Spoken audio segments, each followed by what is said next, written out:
Mass కా దాస్ విశ్వక్ సేన్ మరోసారి social మీడియాలో రఫాడించాడు.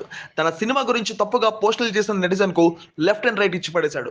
గాడిద గుడ్డు తెలుసుకుని మాట్లాడు అంటూ తనదైన స్టైల్లో మాస్ వార్నింగ్ కూడా ఇచ్చాడు. ప్రస్తుతం విశ్వక్ చేసిన ఈ పోస్ట్ సోషల్ మీడియాలో వైరల్ గా మారింది. విశ్వక్ సేన్ ఇటీవలే గ్యాంగ్స్ ఆఫ్ గోదావరి సినిమాతో ప్రేక్షకుల ముందు వచ్చింది. దర్శకుడు కృష్ణ చైతన్య తెరకెక్కించిన ఈ సినిమా ఆశించిన స్థాయిలో విజయాన్ని అందుకోలేకపోయింది.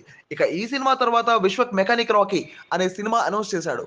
మాస్ అండ్ కమర్షియల్ ఎంటర్టైనర్ గా వస్తున్న ఈ సినిమా ప్రస్తుతం షూటింగ్ దశలో ఉంది. ఈ సినిమా త్వరలోనే ప్రేక్షకుల ముందుకు రానుంది.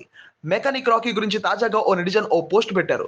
ఆ సినిమా తెలుగు, తమిళ్, కర్ణాటక ఏరియాల్లో కలిపి 8 కోట్ల రూపాయల నాన్ రిటర్నబుల్ అడ్వాన్స్ లెక్కన బిజినెస్ జరిగిందని, అది కూడా జీఎస్టీ కలుపుకొని అంటూ రాసుకొచ్చారు. దానికి స్పందించిన విశ్వక్ సేన్ మాస్ కౌంటర్ వేశాడు.